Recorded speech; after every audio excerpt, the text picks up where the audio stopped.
Well, November is typically one of our wettest months here in the area, and we sure saw some evidence of that with more than half an inch of rain in the metro area. But things are going to be improving over the next couple of days. Let's check in with meteorologist Joe Ranieri. And Joe, where do we stand with rainfall that we've seen so far this month? Just over 6 inches of rain, and the updated rainfall amounts, John, are close to 3/4 of an inch of rain at the Portland International Airport, 8/10 over in Hillsborough. And then you travel south. I said last night it was going to be a little bit drier the more south you go away from the city. And yeah, take a look at McMinnville. You've seen about 1/10 of an inch of rain, almost 2/10 of an inch of rain over in Salem. And Tillamook, over the last 2 days, I should say, you're closing in on 3 inches of rain. And we're not done with the rainfall, but this is a weather maker that produced all those showers that really never stopped from last night and until today. Now, last night when some of these models were getting released, I was thinking the numbers were a little overdone in terms of how much rain we could be seeing, but they're pretty much spot on. And again, we're going to continue to see those rain showers heading into the overnight hours and into tomorrow morning as well. But through the Oregon Cascades, you're going to be looking at a little bit of some snow showers heading into tonight and into tomorrow, especially down in the central Oregon Cascades. But by tomorrow afternoon, we'll be seeing more dry than wet conditions, and it's going to be more scattered showers to start things off tomorrow.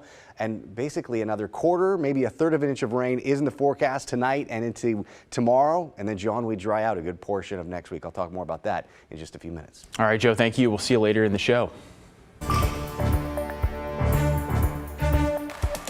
Yes, hold on to your kids. You never know, what's going to happen. Tonight, a Beaverton teen is fighting for her life after she was shot last week. 16-year-old Naomi Briggs was out late with her friends when the shooting happened. Blair Best spoke with her family, who hasn't left the hospital, as they try to piece together what happened. This is 16-year-old Naomi Briggs. Her soul has just always been so pure, so it's just, how does something like this happen to somebody like that? Early Thursday, just before 5 in the morning, Naomi was with her friends in southwest Beaverton when she was shot. I just couldn't believe it for a second, really. 3 days and 4 surgeries later, it's a little traumatic, seeing your loved one like that. Naomi is still fighting for her life in the ICU.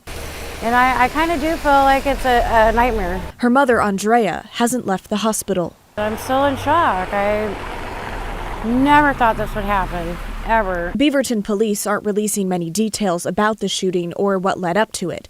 According to court documents, 18-year-old Sky Corbett had the gun. He was arrested and is facing charges of assault in the 3rd degree and unlawful possession of a firearm. Naomi's mother, Andrea, tells us Sky was giving her daughter a ride home when his gun went off. That's when Naomi sent Andrea these text messages that read, "I got shot. Mama, please help me." I woke up to that text message saying that she had been shot, and I'm like, but her phone was off.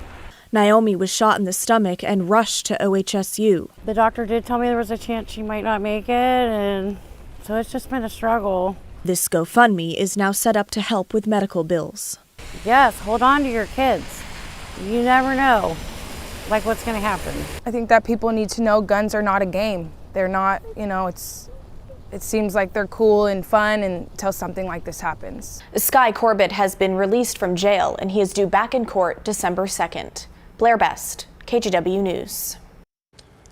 Well, new tonight along the central Oregon coast, one person is dead after they were hit by a car last night. Oregon State Police responded just after 8 to Highway 101 near milepost 192.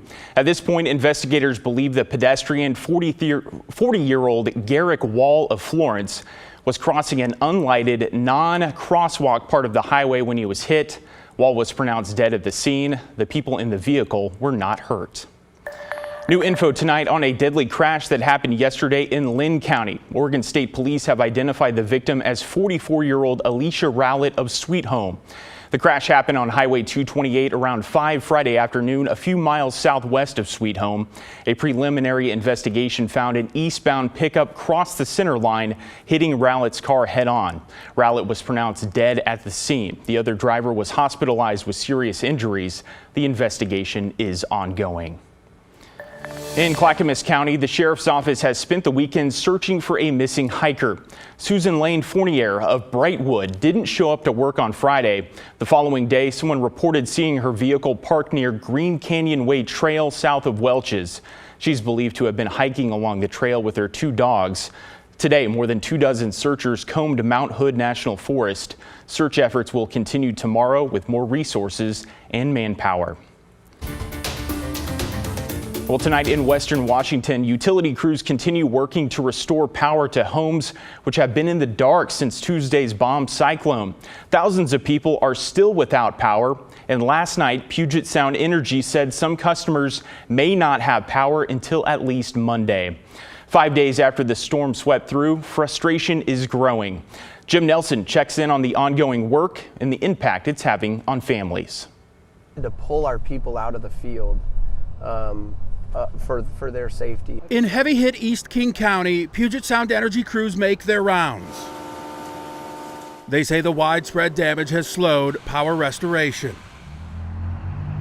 In Enumclaw, people waited days for the lights to come back on. Yeah. Sean Clark. Yeah, it was really rough. Among the many frustrated PSE customers. Did we not have enough people working on it? His own annoyances aside, he had even bigger concerns. Yeah, it's my mom. 89-year-old Nyla Clark has heart, lung, and kidney failure, requiring oxygen and power to run her tank. But the power went out. Facing an emergency, a longtime friend I'm sorry. loaned the Clarks a generator. And so I went and got it, and I got her hooked up just in time. But little did he think police would soon be investigating an unthinkable crime. And someone had cut the cord and the chain that I had on there, and while it was running, and drove away with her generator.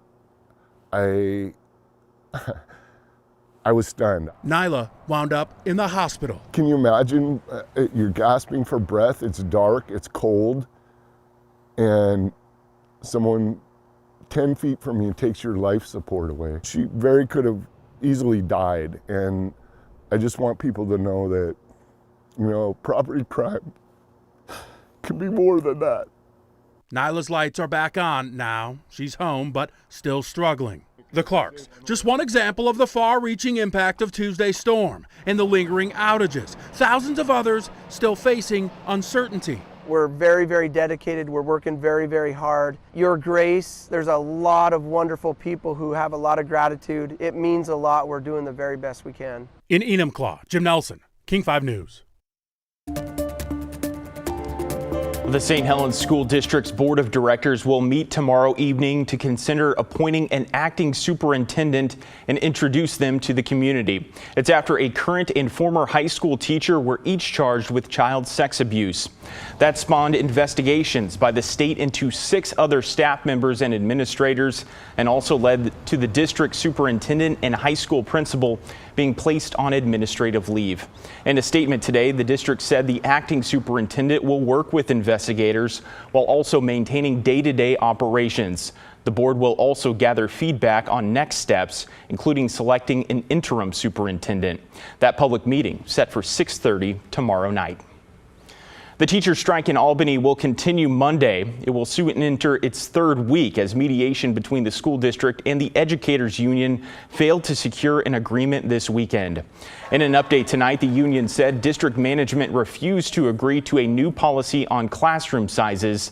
That plus an economic package to support students and adequate staffing are the remaining strike issues. The union said strike lines will begin early in the morning at all 21 schools, with 2 community forums set in the evening. Well, the Portland Art Museum had a special free day today. People got to visit for no charge as part of a celebration for the closing of what's known as the Olympics of the World. The Venice Biennale, today's event, centered around the nation's representative this year, who is artist Jeffrey Gibson. Now, Gibson made history by being the first Native American to represent the U.S. in a solo exhibition. But he wasn't alone, as today's presentations highlighted some of the artists who worked with him. What Jeffrey Gibson has achieved with this exhibition has really been about collaboration and partnership and amplifying the voices of Indigenous contemporary artists. And over 200 artists have participated in the Pavilion project. So the 7 dancers upstairs are just a small group. The museum also brought a little bit of Italy to Portland today by giving out free gelato.